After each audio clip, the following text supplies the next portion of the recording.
आइए हम आज के अपनी आराधना को शुरू करें। जैसे हिरणी नदी के जल के लिए हाँफती है, वैसे ही हे परमेश्वर मैं तेरे लिए हाँफता हूँ। जीवते ईश्वर, हाँ परमेश्वर का मैं प्यासा हूँ। मैं कब जाकर परमेश्वर को अपना मुंह दिखाऊंगा। आइए हम प्रार्थना में चलेंगे। इससे पहले कि हम इस आराधना में आगे बढ़ें, प्रार्थना में चलेंगे और मैं विनती करूंगा कि मिसेस अमिता मरकस सामने आकर प्रार्थना में हमारी अगुवाई करें। आइए हम प्रार्थना करेंगे। धन्यवाद देते हैं हमारे महान और जीवित सामर्थी परमेश्वर। प्रभु जी, बड़ी नम्रता और दीनता के साथ हमने आपके चरणों में आते हैं। प्रभु आपका धन्यवाद देती हूँ पिता परमेश्वर, आज के इस नए दिन के लिए। प्रभु जी, एक और नया दिन पिता परमेश्वर अपने अनुग्रह से आपने हमें दिया। प्रभु मैं आपका धन्यवाद देती हूँ पिता परमेश्वर, आपका धन्यवाद देती हूँ पिछले पूरे सप्ताह के लिए। प्रभु जी, पूरे सप्ताह भर पिता परमेश्वर आपने अपने अनुग्रह को, अपनी दया को हम पर बना के रखा। प्रभु जी, अपने वायदों में प्रभु आपने हमें ढांप के रखा पिता परमेश्वर, और आज फिर से प्रभु जी आपने हमें जीवित उठाया। प्रभु मैं आपका धन्यवाद देती हूँ और पिता परमेश्वर आपसे प्रार्थना करती हूँ प्रभु जी कि आज के दिन में प्रभु जब हम आपकी आराधना करने जा रहे हैं, प्रभु आप हमें तैयार करिए पिता परमेश्वर, आप हमें खाली करिए प्रभु जी, ताकि पिता परमेश्वर आज हम आपकी आत्मा से भर सकें प्रभु जी। और पिता परमेश्वर आपकी आराधना प्रभु जी आत्मा और सच्चाई के साथ करने वाले हो सके पिता परमेश्वर। प्रभु जी, पूरी आराधना को शुरू से लेकर अंत तक प्रभु आपके सामर्थी हाथों में सौंपती हूँ। कलीसिया को प्रभु जी, हर एक जन को आपके हाथों में सौंपती हूँ पिता परमेश्वर। हम सबको प्रभु जी आप अपना गवाह बनाइए प्रभु, अपनी महिमा के लिए इस्तेमाल करिए, और सबसे बढ़कर प्रभु अपनी आमद के लिए आप हमें तैयार करिए। फिर से पिता परमेश्वर पूरी आराधना को, आज के वचन को प्रभु जी, आप आज की आराधना को, गीतों को, हर बात को प्रभु आपके सामर्थी हाथों में सौंपती हूँ, और कलीसिया के हर एक जन को पिता परमेश्वर आपके सामर्थी हाथों में सौंपते हुए धन्यवाद के साथ अपनी इस प्रार्थना को उद्धारकर्ता यीशु मसीह के नाम से मांग लेती हूँ, आमीन। आइए अब हम एक गीत सुनेंगे ब्रदर टोनी के द्वारा।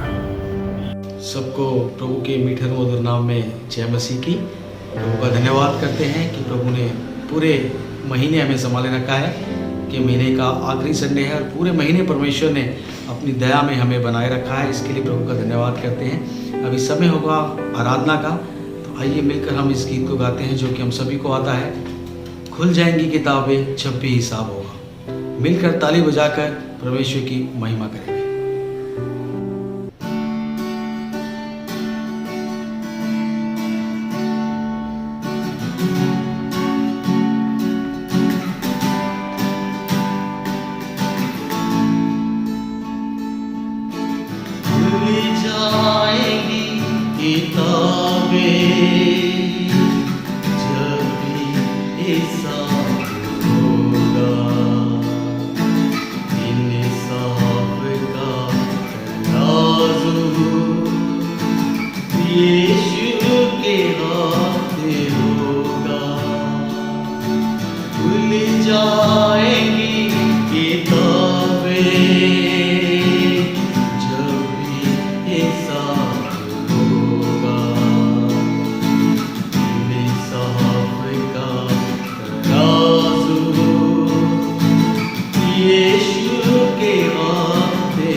ले, वरना ये याद कर ले,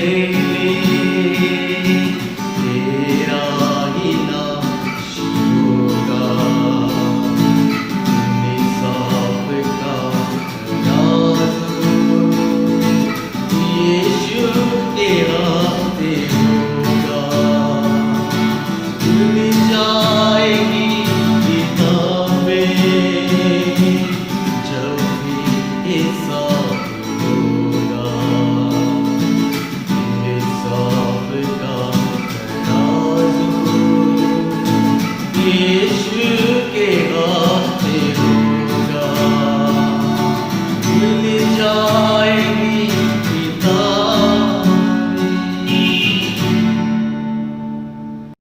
आइए हम परमेश्वर के वचन में चलेंगे। जो आज वचन मनन के लिए लिया गया है वो है उत्पत्ति उसका 22 अध्याय और उसके 1 पद से और 19 पद तक। Book of genesis chapter 22 versus from 1 to 19। और मैं विनती करूंगा कि चेहरा बरातना मरकुस सामने आकर इन पदों को पढ़ें। इन बातों के पश्चात ऐसा हुआ कि परमेश्वर ने अब्राहम से यह कहकर उसकी परीक्षा की, हे अब्राहम, उसने कहा, देख मैं यहाँ हूँ। उसने कहा, अपने पुत्र को अर्थात अपने इकलौते पुत्र इसहाक को जिससे तू प्रेम रखता है संग लेकर मोरिया देश में चला जा और वहाँ उसको एक पहाड़ के ऊपर जो मैं तुझे बताऊँगा होमबलि करके चढ़ा। अतः अब्राहम सवेरे तड़के उठा और अपने गधे पर काठी कसकर अपने 2 सेवक और अपने पुत्र इसहाक को संग लिया और होम बलि के लिए लकड़ी चीर ली। तब निकलकर उस स्थान की ओर चला जिसकी चर्चा परमेश्वर ने उससे की थी। तीसरे दिन अब्राहम ने आंखें उठाकर उस स्थान को दूर से देखा और उसने अपने सेवकों से कहा, गधे के पास यहीं ठहरे रहो, यह लड़का और मैं वहाँ तक जाकर और दंडवत करके फिर तुम्हारे पास लौट आएंगे। तब अब्राहम ने होमबलि की लकड़ी ले अपने पुत्र इसहाक पर लादी और आग और छुरी को अपने हाथ में लिया और वे दोनों एक साथ चल पड़े।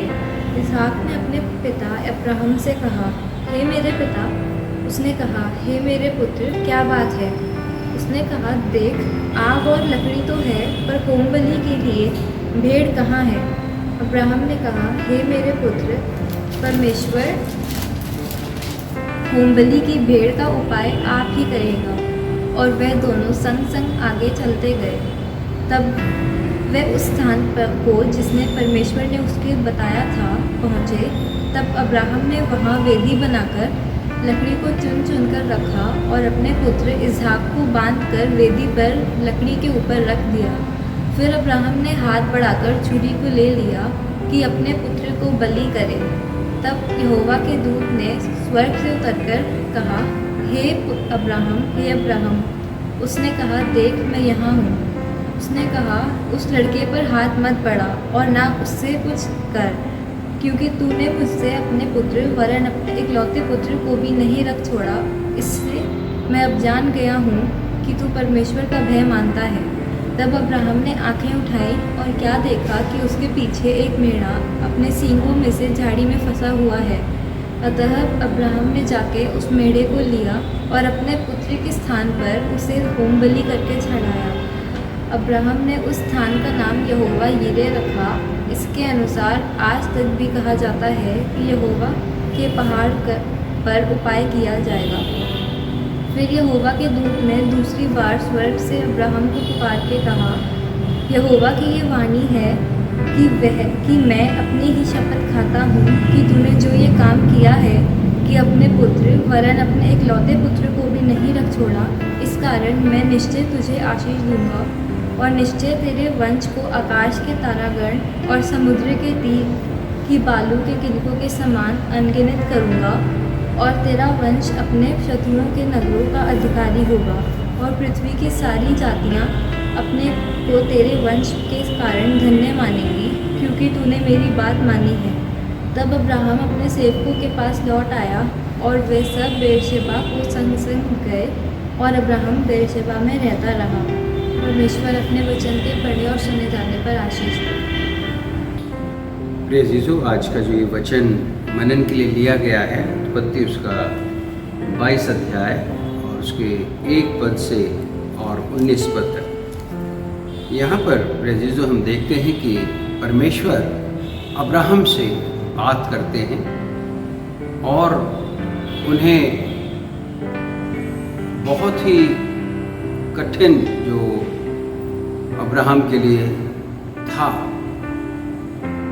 वो काम करने के लिए परमेश्वर अब्राहम से कहते हैं।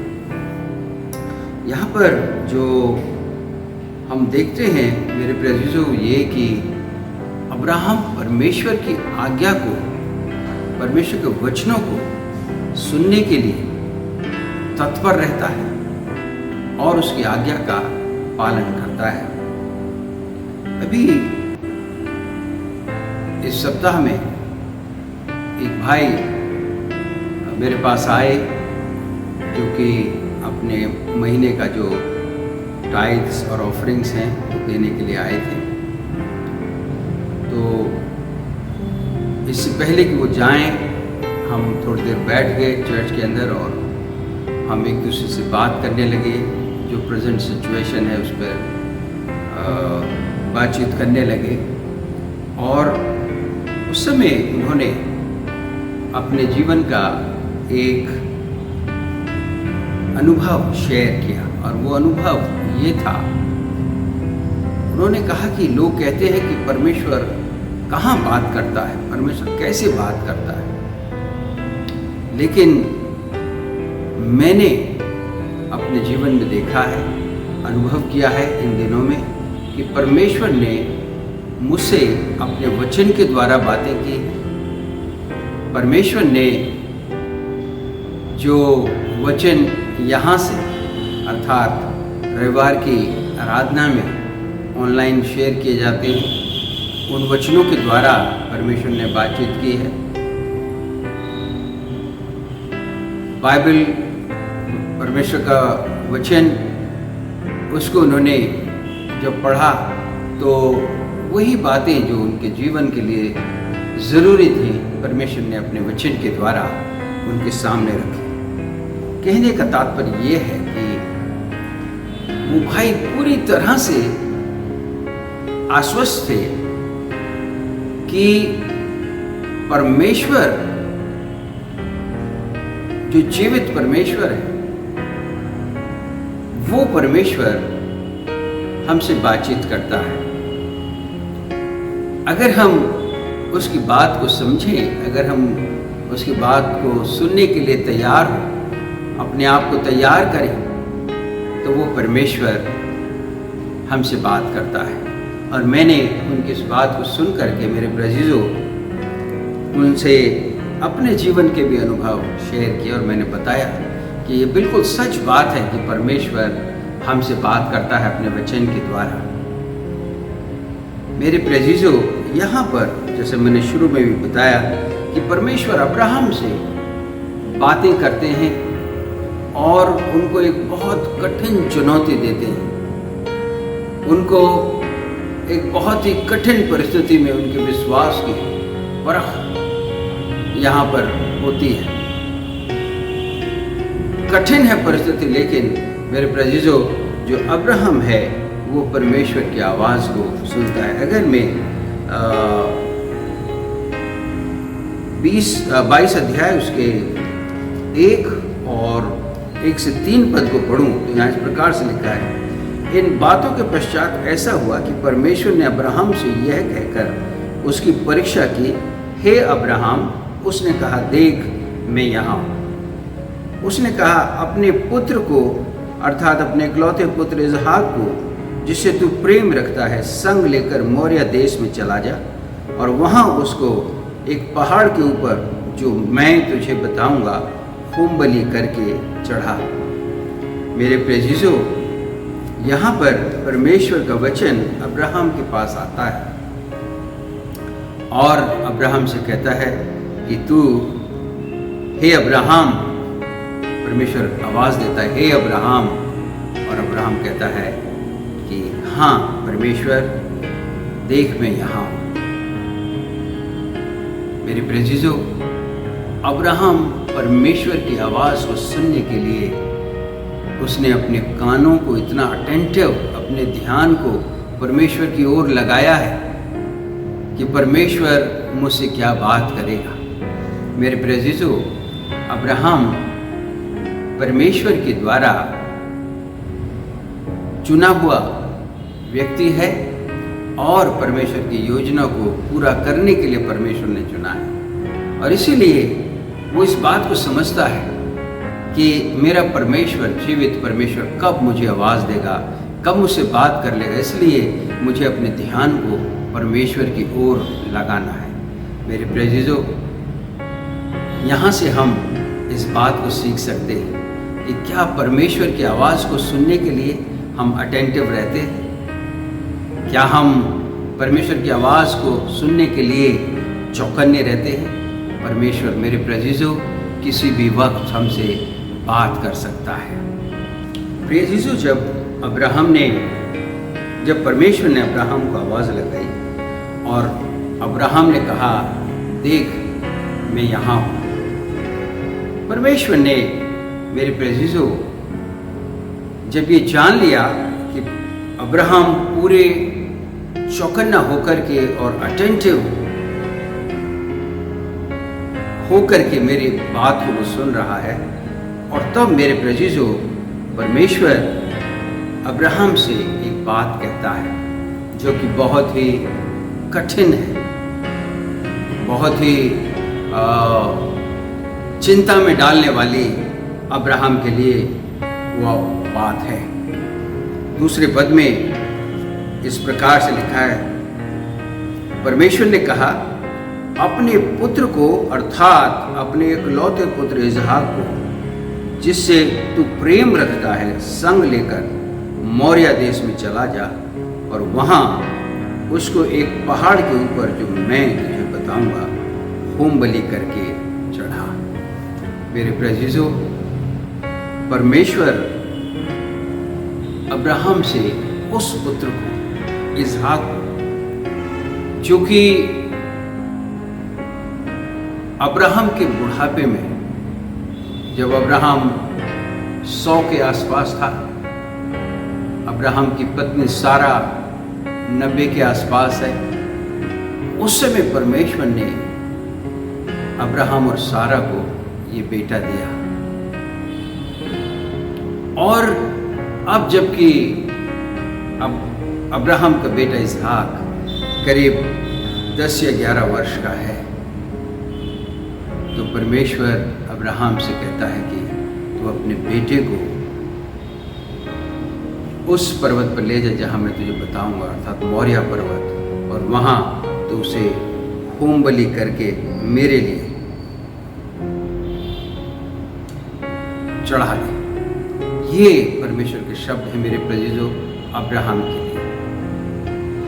शरीर में थका हुआ व्यक्ति, कमजोर वृद्ध व्यक्ति, परमेश्वर मेरे प्रेजिजो उसको आवाज़ देता है और उसके परमेश्वर की आवाज़ को सुन करके अब्राहम तुरंत अपना रिस्पॉन्स देते हैं। और मेरे प्रेजिजो अब्राहम को यह सुनने के लिए मिलता है कि अपना एक लौता बेटा, वो बेटा जिसकी शपथ परमेश्वर ने खाई थी, कहा था कि तू चला जा और देख, अपने देश को छोड़ करके तू चला जा उस देश को जहाँ मैं तुझे भेज रहा हूँ, और वहाँ पर मैं तेरी जो संतानें हैं उसे इतना बढ़ाऊँ, तेरे वंश को इतना बढ़ाऊँगा जैसे आकाश में तारागण। मेरे प्रेजिजो, इसहाक उस परमेश्वर के वायदे को पूरा करने के लिए परमेश्वर ने दिया था, लेकिन आज मेरे प्रेजिजो परमेश्वर अब्राहम से कहता है कि इस इसहाक जिससे तू प्यार करता है, उसे तू, लिखा है, जिससे तू प्रेम रखता है, तेरा इकलौता बेटा इसहाक जिससे तू प्रेम रखता है, संग लेकर मौर्य देश में चला जा। मेरे प्रेजिजो, ये कितनी कठिन चुनौती अब्राहम के सामने थी।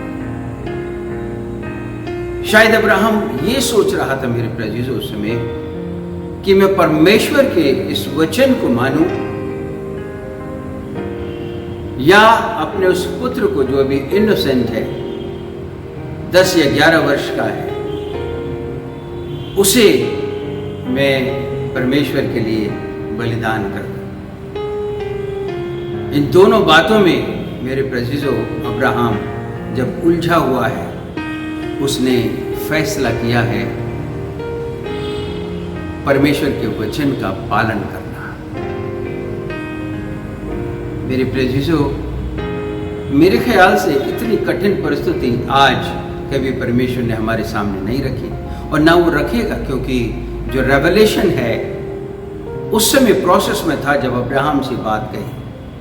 आज जो रेवलेशन है वो परमेश्वर का पूर्ण हो चुका है।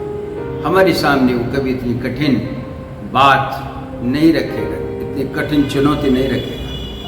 लेकिन फिर भी मेरे प्रेजिजो, जो परिस्थितियाँ, जो चुनौतियाँ हमें परमेश्वर के कार्य के प्रति हमारे सामने आएंगे, वो कठिन हो सकती है। हमारा क्या व्यवहार उस समय रहेगा? उस चुनौती को हम चैलेंज करेंगे, उसे अनसुना अनदेखा करेंगे, या फिर इस बात को समझकर जैसा अब्राहम ने समझा कि वो परमेश्वर जब मनुष्य के लिए कठिन था, जब उसके लिए और उसकी पत्नी के लिए कठिन था संतान उत्पन्न करना, असंभव था,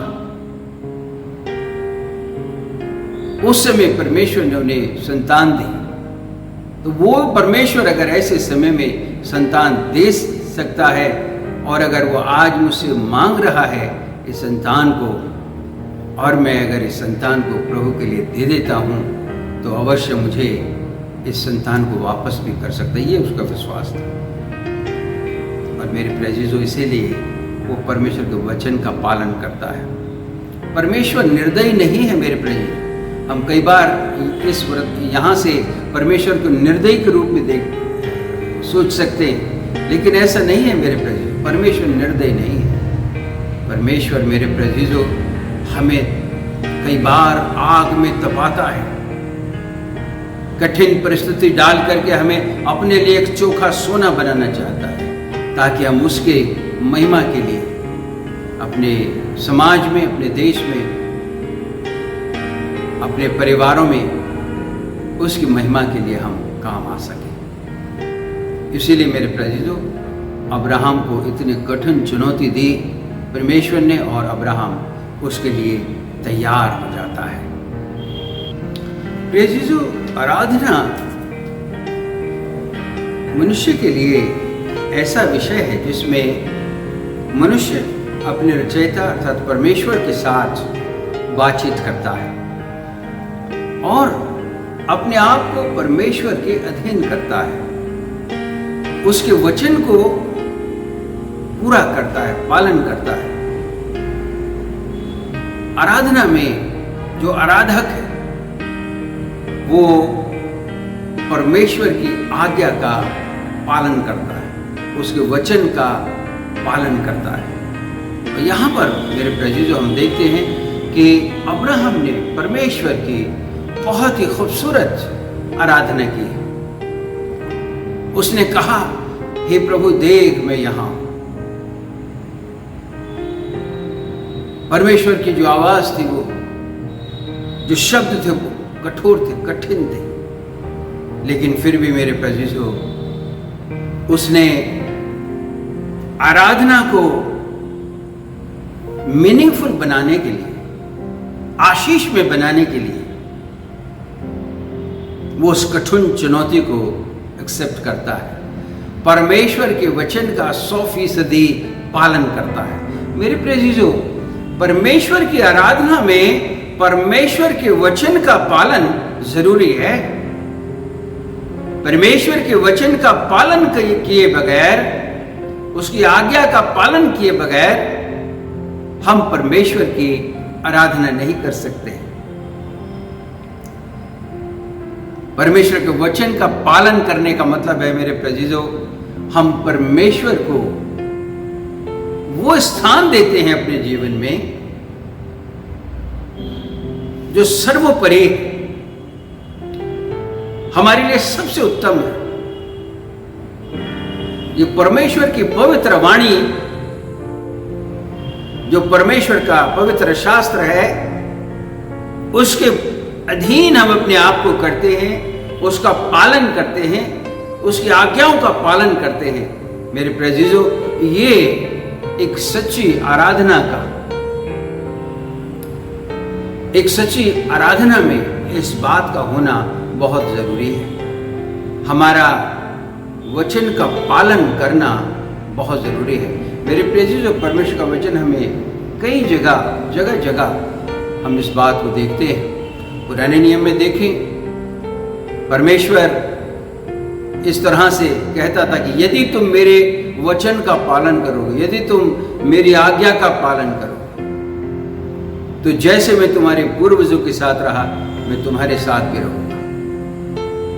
नई नियम में मेरे प्रियजनों, प्रभु यीशु मसीह के शब्दों को हम देखते हैं। यूहन्ना 15 में हम देखते हैं कि यदि तुम मेरी आज्ञाओं को मानोगे तो तुम मेरे चेले ठहरोगे। परमेश्वर के वचन का पालन मेरे प्रियजनों सच्ची आराधना है। अगर हम परमेश्वर के वचन का पालन नहीं कर रहे, हम बहुत अच्छी आराधना कर रहे हैं, outwardly everything is very good, बहुत अच्छा लग रहा है,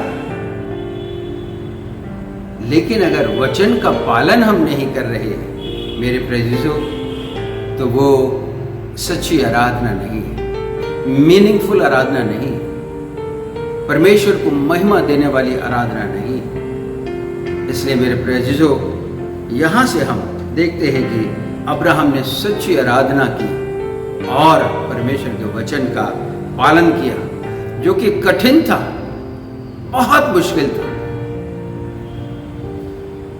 मोरिया पर्वत जो ऊंचा है, अपने बेटे को अपने हाथ में लेकर, आग लेकर, लकड़ी लेकर चढ़े जा रहा है। ये बात ध्यान में रखते हुए उसका बेटा पूछता है, पिताजी लकड़ी है, आग है, सब कुछ है, लेकिन बलिदान के लिए मेमना नहीं है।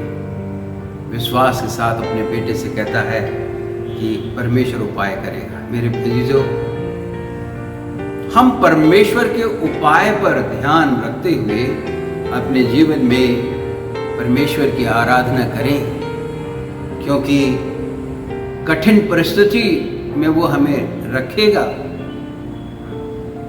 क्योंकि उसे हमें एक चोखा सोना बनाना है, लेकिन मेरे प्रियजनों हमारे लिए उपाय भी करेगा। ये सच्ची आराधना है मेरे प्रियजनों, जब हम परमेश्वर के वचन को कठिन परिस्थितियों में भी पालन करते हैं।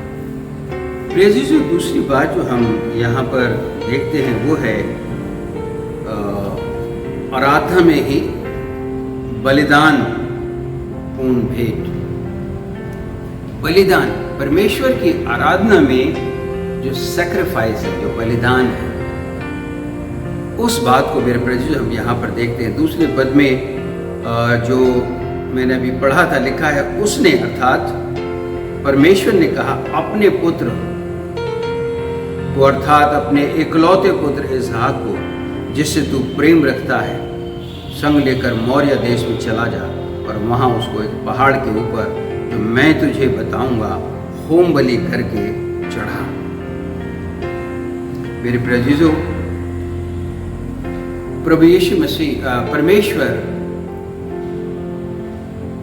अब्राहम से कहते हैं कि अपने बेटे को तू मेरे लिए बलिदान कर दे। परमेश्वर अब्राहम से बात कर रहा है। परमेश्वर और अब्राहम के बीच में आराधना हो रही है।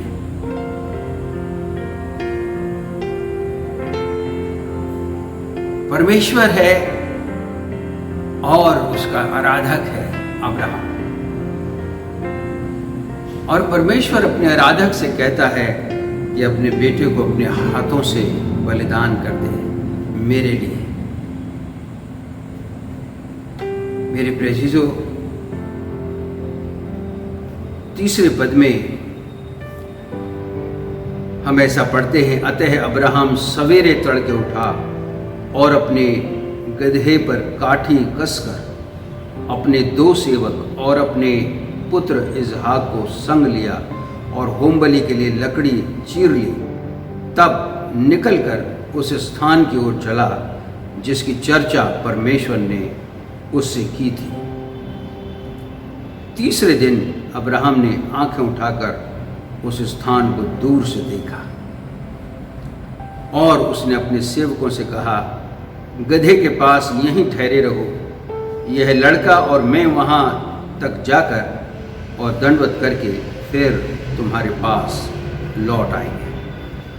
मेरे प्रेजीजो, अब्राहम जो है वो अपनी आराधना को पूरा करना चाहता है। उन कठिन परिस्थितियों में अपनी आराधना को परमेश्वर के प्रति पूरा करना चाहता है। और मेरे प्रेजीजो, ये सचमुच अब्राहम के विश्वास का बहुत बड़ी परख थी। अब्राहम के विश्वास की। मेरे प्रेजीजो, वो पुत्र जो परमेश्वर ने उसे इतने सालों के बाद दिया,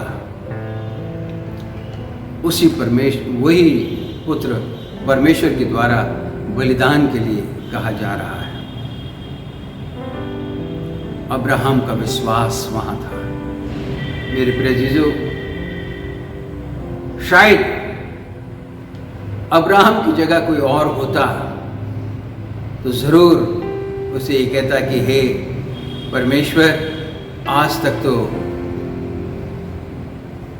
भेड़ की मेमने का बलिदान होता आया है, मैं किसी अच्छे मेमने को ले लेता हूँ, चुन लेता हूँ, लेकिन मेरे पुत्र को तो बलिदान करने के लिए मत कह। शायद ऐसा कह सकता था, लेकिन अब्राहम ने, मेरे प्रेजीजो, एक सच्चा आराधक बनकर वो तैयार हो गया परमेश्वर के उस वाणी को, जैसा उससे कहा गया था वैसा ही पालन करने के लिए वो तैयार हो गया। मेरे प्रेजीजो, ये कठिन चुनौती उसके सामने थी। प्रेजीजो, आराधना को हम कैसे लेते हैं? क्या आराधना को हम सिर्फ इतना समझते हैं हमने वचन पढ़ लिया? क्या आराधना को हम सिर्फ इतना लेते हैं कि हमने चर्च की कुछ बातों में पासवान के साथ मिलकर के काम कर लिया, कुछ जो चर्च की एक्टिविटीज है उसमें हमने भाग ले लिया? मेरे प्रेजीजो, आराधना उससे कहीं बढ़कर के है।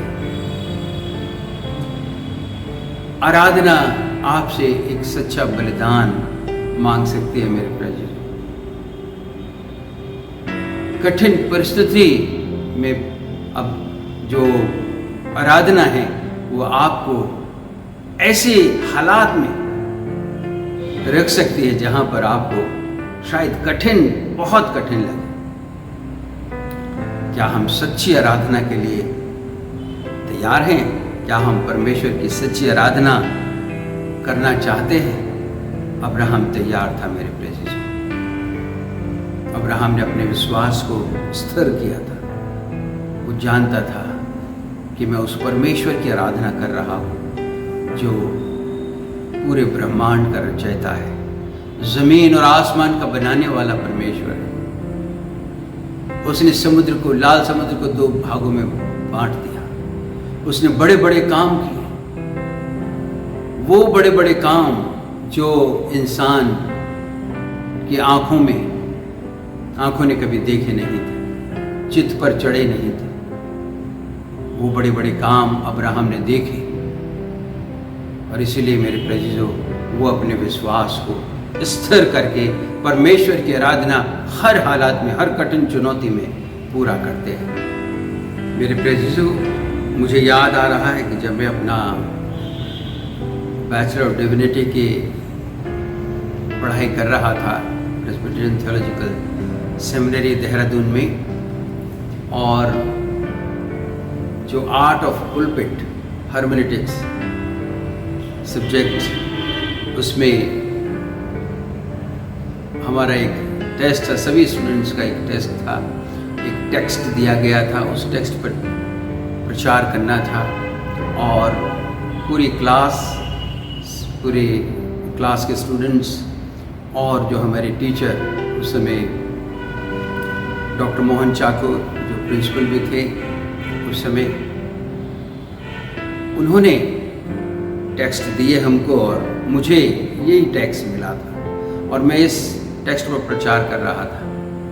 और मैंने इस बात को कहा कि क्या परमेश्वर आज हमसे इस तरह से इस कठिन चुनौती को पूरा करने के लिए कहेगा, तो क्या हम इसी रीति से करेंगे। और मुझे याद है कि जो डॉक्टर मोहन चाको हैं, उन्होंने खड़े होकर के कहा कि आई कैन नॉट डू, और मैं समझ गया कि वो क्या कहना चाहते हैं। और उसी समय मैंने कहा कि जो उसी समय परमेश्वर ने मुझे स्मरण दिलाया, याद दिलाया, जो मैंने अभी थोड़ी देर पहले भी कहा कि आज के समय में परमेश्वर हमसे किसी मनुष्य का बलिदान नहीं चाहता, क्योंकि वो प्रोसेस था रेवलेशन का चल रहा था, वहाँ पर वो बात उस परमेश्वर के रेवलेशन के दरमियान थी। अब वो रेवलेशन पूरा हो चुका है। अब परमेश्वर हमसे इस तरह के बलिदान के लिए कभी नहीं कहेगा। लेकिन मेरे प्रेजिजो, जीवन की और दूसरी ऐसी बहुत हमारी प्यारी, हमारे लिए बहुत प्रिय चीज़ें शायद हो सकता है कि उनको परमेश्वर हमसे बलिदान कहेगी तो ये मेरे लिए छोड़ दे। इस तरह से मेरे प्रेजिजो, परमेश्वर आज भी हमारे विश्वास को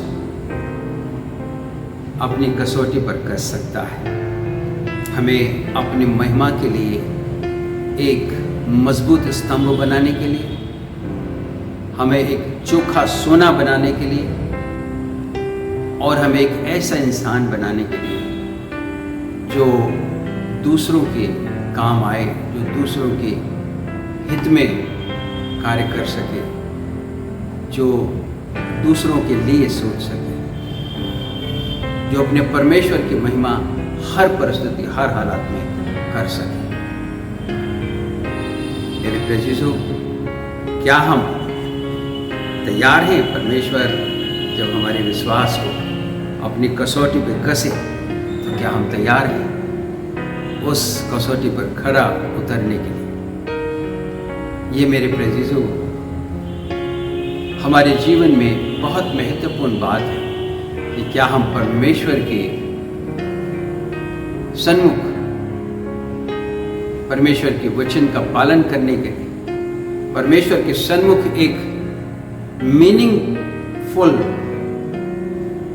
आशीष में आराधना करने के लिए क्या हम वो बलिदान देने के लिए तैयार हैं?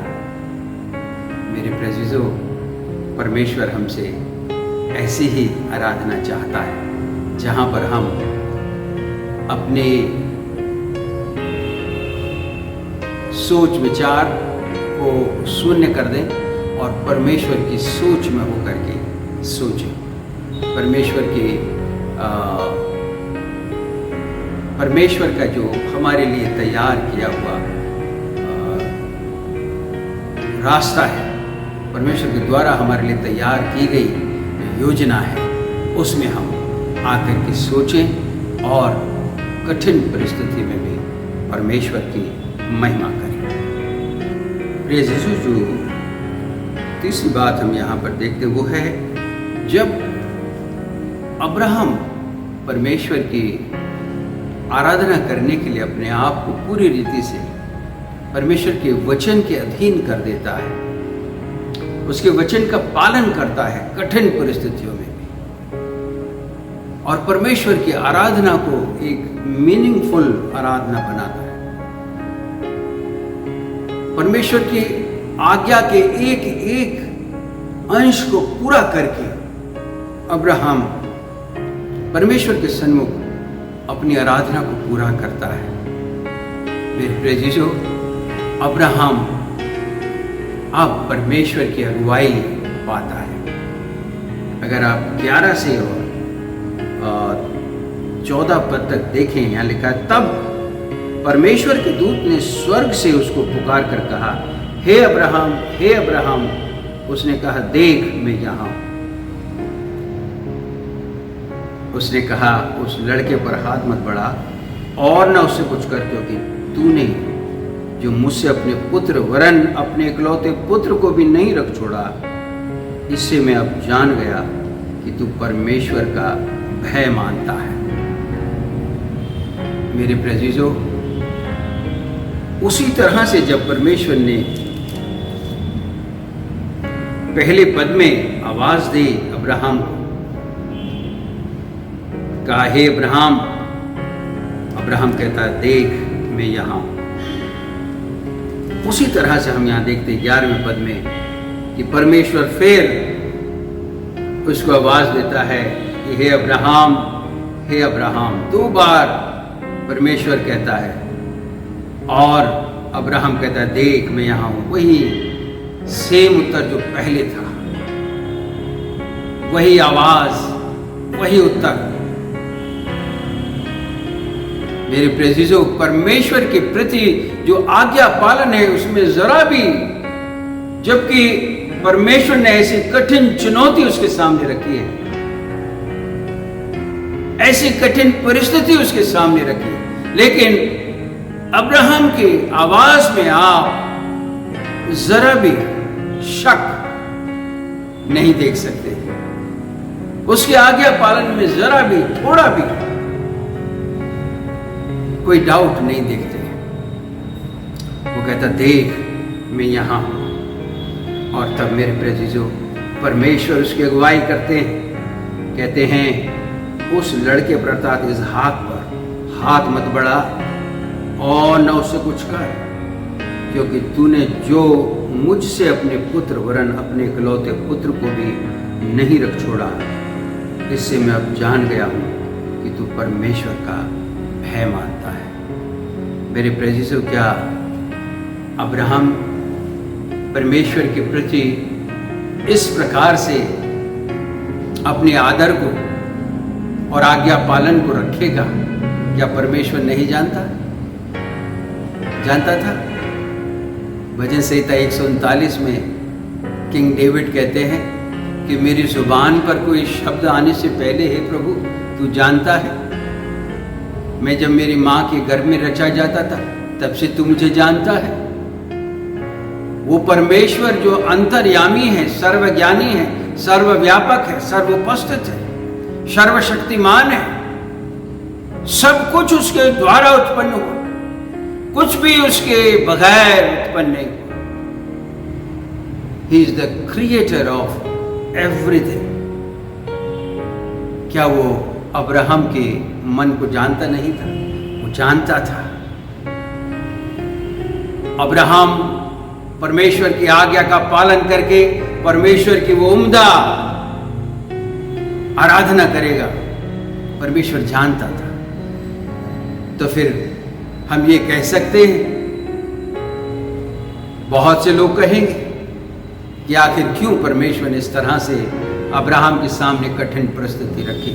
मेरे प्रियजनों, परमेश्वर ने अब्राहम के इस विश्वास को इस तरह से रखकर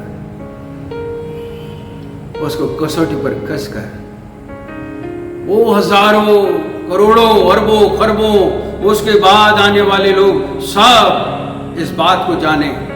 हमसे हजारों साल पहले ये घटना घटी है अब्राहम के साथ, लेकिन आज हम उसका जिक्र कर रहे हैं और अपने विश्वास को हम मजबूत कर सकते हैं।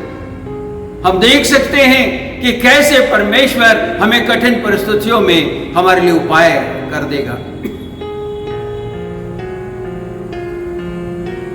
मेरे प्रिय, परमेश्वर हमारे लिए आज्ञा पालन का रास्ता बना रहा था। जब अब्राहम को ऐसी परिस्थिति में डाला, जब अय्यूब को परमेश्वर ने ऐसी परिस्थिति में डाला, शरीर पर से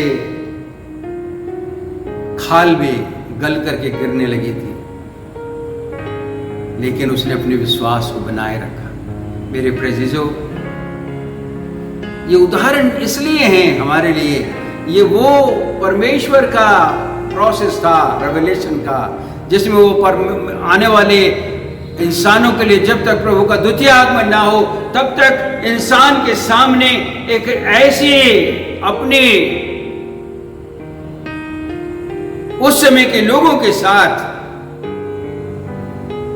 वचन के पालन करके जो लोगों ने अपने विश्वास की परीक्षा दी और उसमें खरे उतरे, इसलिए ताकि आगे के हजारों साल तक उसकी प्रति अपने विश्वास को वो इन विश्वास के जो हीरो हुए उनके जीवन के इन अंशों को देख करके, जीवन के इन भावों को देख करके अपने विश्वास को मजबूत कर सके। मेरे प्रियो, परमेश्वर ने उसकी अगुवाई की।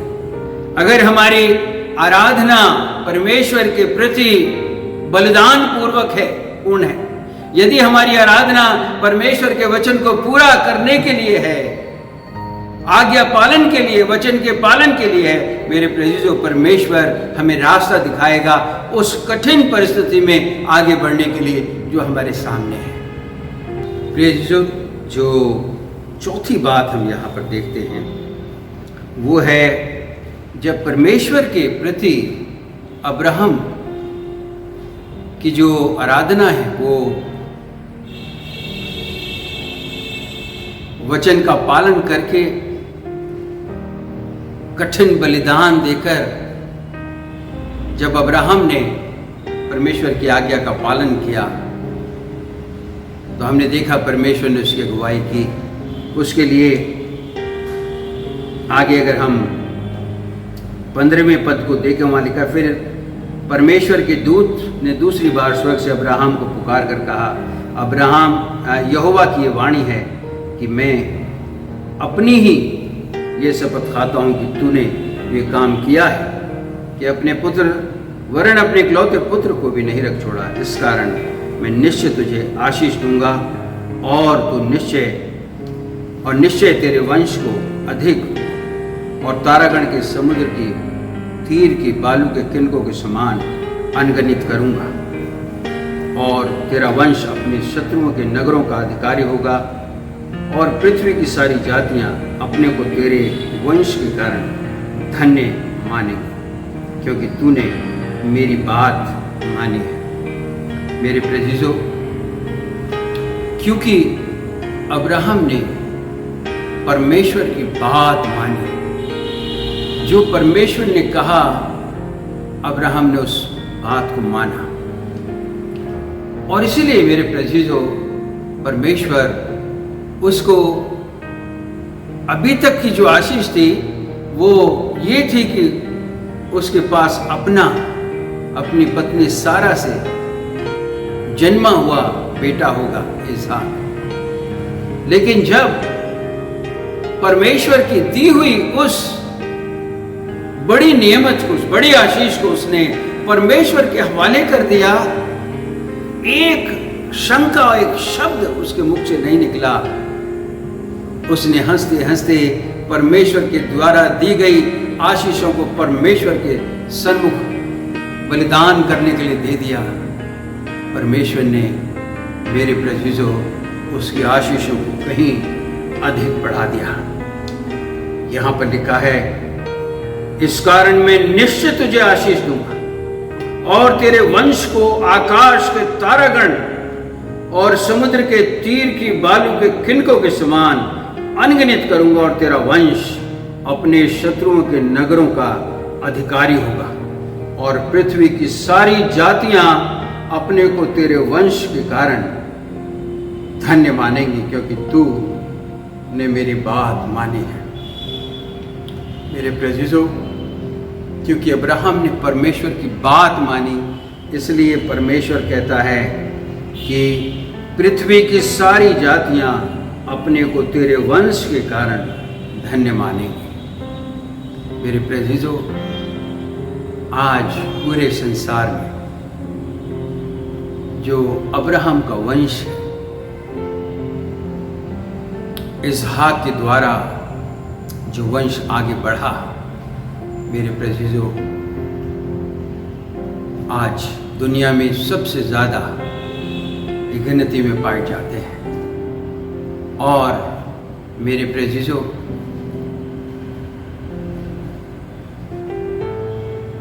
परमेश्वर का जो वंश इसहाक के द्वारा जो अब्राहम का वंश आगे बढ़ा, वो आज हर किसी के लिए आशीष का कारण बन रहा है। मेरे प्रेज़िज़ों, प्रभु यीशु मसीह अब्राहम के वंश से आए। आगे हम देखते हैं अब्राहम के वंश से दाऊद तक, और फिर दाऊद के वंश से प्रभु यीशु मसीह। मेरे प्रेज़िज़ों, आज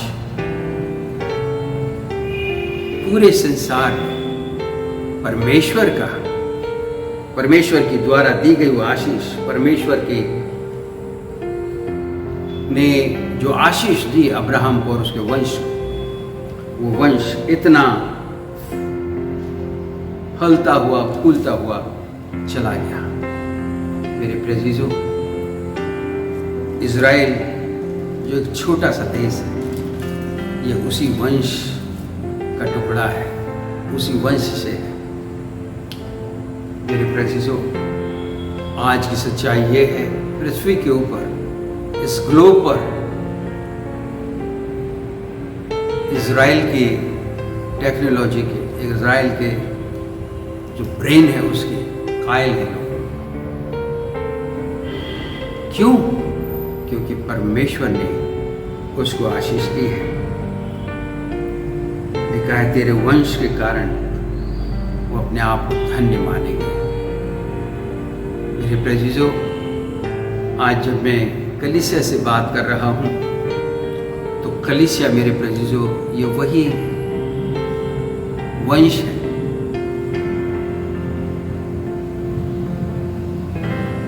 अब्राहम से दाऊद, दाऊद से फिर यीशु मसीह, और यीशु मसीह, मेरे प्रेज़िज़ों, उसमें हम कैसे धन्य हो गए, क्योंकि उसने तमाम मानव जाति के लिए अपने प्राणों को दे दिया और कहा, जो कोई विश्वास करे वह धन्य होगा। धन्य है वे जो प्रभु के नाम के खातिर, यीशु के नाम के खातिर अपने आप को उसकी महिमा की खातिर दे देते हैं। धन्य है वो जुबान जो यीशु के उन सत्य वचनों को, आशीष से भरे वचनों को, उसकी शिक्षाओं को, उसके ज्ञान को लेकर के आगे जाते हैं और समाज के लिए आशीष का कारण बनते हैं। वे धन्य हैं। मेरे प्रेज़िज़ों, आज मसीह में हम सब मानव जाति को धन्य कर दिया। उसने पूरी मानव जाति के लिए अपने लहू को बहा दिया और हमें धन्य कर दिया। मेरे प्रेज़िज़ों, आइए, बाइबल में बहुत जगह हम देखेंगे, धन्य है वे, धन्य है वे, धन्य है वे। मत्ती, अगर उसका जो पहाड़ी उपदेश के रूप में हम जिन्हें देखते हैं, मत्ती उसका 5 अध्याय, वहाँ पर हम प्रभु यीशु मसीह की शिक्षा में मेरे प्रेजीजों, प्रभु यीशु मसीह की शिक्षा के द्वारा दिए गए वचनों को जब पूरा करते हैं तो वहाँ पर जो है हमारे लिए धन्य वचन कहे गए हैं। मेरे प्रेजीजों, प्रभु यीशु मसीह कहते हैं उस भीड़ को देखकर पहाड़ पर चढ़ गया, मत्ती 5 अध्याय, और जब बैठ गया तो उसके चेले उसके पास आए और वो अपना मुख खोलकर उन्हें उपदेश देने लगा। धन्य है वे जो मन के दीन हैं, क्योंकि स्वर्ग का राज्य उन्हीं का है। धन्य है वे जो शोक करते हैं, क्योंकि वे शांति पाएंगे। धन्य है वे जो नम्र हैं, क्योंकि वे पृथ्वी के अधिकारी होंगे। धन्य है वे जो धार्मिकता के भूखे और प्यासे हैं, क्योंकि वे तृप्त किए जाएंगे। धन्य है वे जो दयावंत हैं, क्योंकि उन पर दया की जाएगी। धन्य है वे जिनके मन शुद्ध हैं, क्योंकि वो परमेश्वर को देखेंगे। धन्य है वे जो मेल कराने वाले हैं, क्योंकि वो परमेश्वर के पुत्र कहलाएंगे। धन्य है वे जो धार्मिकता के कारण सताए जाते हैं, क्योंकि स्वर्ग का राज्य उन्हीं का है। धन्य हो तुम जब मनुष्य मेरे कारण तुम्हारी निंदा करे और सताए और झूठ बोल बोलकर तुम्हारे विरोध में सब प्रकार की बुरी बातें कहें, तब तुम आनंदित और मगन होना, क्योंकि तुम्हारे लिए स्वर्ग में बड़ा प्रतिफल है। मेरे प्रेजीजों, ये वचन जो हमें धन्य बनाते हैं, प्रभु यीशु मसीह में हम तक पहुंचे। वो आशीष जो अब्राहम की आज्ञाकारिता के साथ शुरू हुई मानव जाति के लिए, वो बढ़ती हुई दाऊद के वंश में पहुंची और दाऊद के वंश से यीशु मसीह में आई और यीशु मसीह के द्वारा मेरे प्रेजीजों हम सब तक पहुंच गए। यहाँ इसका मतलब मेरे प्रेजीजों ये ना समझे कि यीशु मसीह जो है वो दाऊद के बाद है या अब्राहम के बाद है। नहीं, अब्राहम और दाऊद तो खुद कहते हैं प्रभु यीशु मसीह को कि मेरे प्रभु ने मेरे प्रभु से कहा। यीशु तो आदिकाल से अनादिकाल से है। मेरे प्रेजीजों, आइए हम इस प्रभु को, इस प्रभु यीशु मसीह को जिसमें हम धन्य किए गए, उसके वचन का पालन करें और उसकी आराधना सच्चे हृदय से करें। परमेश्वर इन वचनों के द्वारा हम सबको आशीष देवे। आइए अब हम एक गीत सुनेंगे ब्रदर टोनी के द्वारा। प्रेज गॉड, प्रभु का धन्यवाद इस सुंदर वचन के लिए जो प्रभु के दास के द्वारा दिया गया। आइए एक और गीत गाकर परमेश्वर की महिमा करते हैं। ये गीत हमारी गीत की किताब में नहीं है, परंतु मैं आशा करता हूँ कि ये गीत हम सभी को आता है। तेरी स्तुति मैं करूँ, आराधना करूँ दिल से। अगर ये आपको आता है तो मिलकर मेरे साथ गाएं, और यदि नहीं आता तो एक नया गीत सीखने के लिए आपके पास ये मौका होगा। प्रभु की महिमा देंगे ताली के साथ इस गीत को गाकर।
तेरी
हमारे जीवित और महान परमेश्वर, धन्यवाद देते हैं पिता, आपने सुंदर अवसर दिया कि हम आपके वचन से प्रभु आपकी वाणी को सुने और अपने जीवनों के लिए आशीष का कारण उस वाणी को बनाएं। जीवित परमेश्वर, धन्यवाद देते हैं आपके वचन का पालन करके, आज्ञा का पालन करके अब्राहम ने आपके सन्मुख अपनी आराधना को खूबसूरत बना लिया। हमारी आराधना को खूबसूरत आपका वचन के प्रति हमारा स्वभाव बनाता है। अगर हमारा स्वभाव आपके वचन के प्रति आज्ञाकारी है, आज्ञा पालक है, तो हमारी आराधना आपके प्रति खूबसूरत हो जाती है।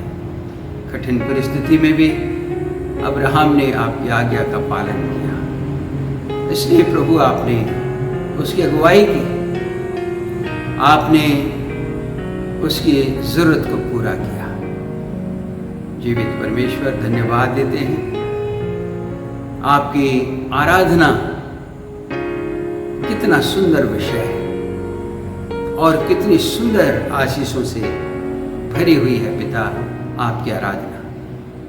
वो आशीषें प्रभु आपने दी अब्राहम को, जिनके द्वारा अब्राहम जातियों का पिता कहलाया, विश्वास का पिता कहलाया। पिता परमेश्वर, धन्यवाद देते हैं आपके पुत्र प्रभु यीशु मसीह के द्वारा जो आशीषें हम तक पहुंची। धन्यवाद पिता परमेश्वर, शुक्रगुजार हैं पिता आपके ऐसे बड़े इंतज़ाम के लिए जो प्रभु यीशु मसीह में होकर के आपने तमाम मानव जाति के लिए किए हैं। और जीवित परमेश्वर, सचमुच वो लोग धन्य हैं जिन्होंने आपके इस प्यार को अपने जीवन का हिस्सा बना लिया है। हमारे देश पर दया करें प्रभु, हमारे देश को आशीषित करें, हमारे देश के नागरिकों को प्रभु आप आशीषित करें। ऐसी कठिन परिस्थितियों में प्रभु सभी देशवासियों आप प्रभु संभालें और हर एक को प्रभु जी, अगर उनकी कोई समस्याएं हैं उन्हें प्रभु जी आप उनके लिए रिजॉल्व करें। पिता परमेश्वर, मेरी प्रार्थना है हमारे देश में प्रभु आपकी शांति बनी रहे और पिता परमेश्वर हर एक दिन आपके अनुग्रह में, प्रेम में, ज्ञान में, पहचान में बढ़ते चले जाएं, एक दूसरे की उन्नति करते हुए। पूरी कलीसिया को मैं आपके हाथों में देता हूँ। कलीसिया के हर एक नागरिक, बच्चे, बुजुर्ग, जवान, सभी के लिए प्रभु आपकी आशीष मांगता हूँ। हर एक को संभालें प्रभु। खासकर मेरी प्रार्थना है ब्रदर राजकुमार भाटिया की पत्नी सिस्टर हिना भाटिया, जिनका बड़ा ऑपरेशन आज हुआ है। पिता अपना अनुग्रह करें प्रभु, अपने दाहिने धर्मी हाथ को बढ़ाएं और जीवित परमेश्वर उन डॉक्टर्स को समझ बुद्धि ज्ञान दें, उन दवाइयों को छूकर आशीषित करें जो उनके लिए इस्तेमाल हो रही। पिता परमेश्वर वो जल्द से स्वस्थ होकर घर आएँ और आपकी महिमा करें। चंगाई के देने वाले परमेश्वर, आपसे प्रार्थना है अपने लहू की ताज़ा लहू की वो बूंदें जो इंसान को चंगा करती हैं नासूरों से, उन अपने लहू की बूंदों से प्रभु आप उनकी हर बीमारी को दूर डालें। जीवित परमेश्वर, हमारे अजीज जहाँ जहाँ भी हैं पिता, सभी के लिए मैं आपकी आशीष मांगता हूँ। सब पर आपका अनुग्रह बना रहे। फिर से पिता, पूरी कलीसिया को, अपने देश को आपके हाथों में देते हुए और आपकी आशीषों को मांगते हुए और आपकी सुरक्षा में कवर करते हुए इस प्रार्थना को अपने उद्धार करता प्रभु यीशु मसीह के नाम से मांगते हैं, आमीन। आशीष वचन प्राप्त करें। अब हमारे परमेश्वर पिता का प्रेम, मसीह यीशु का अनुग्रह, पवित्र आत्मा की सहभागिता हम सब के साथ अब से लेकर हमेशा हमेशा तक होती रहे, आमीन। आप सबको जय मसीह की। आप लोग सब स्वस्थ रहें, सुरक्षित रहें। परमेश्वर की उपस्थिति आप सबके जीवनों में बनी रहे।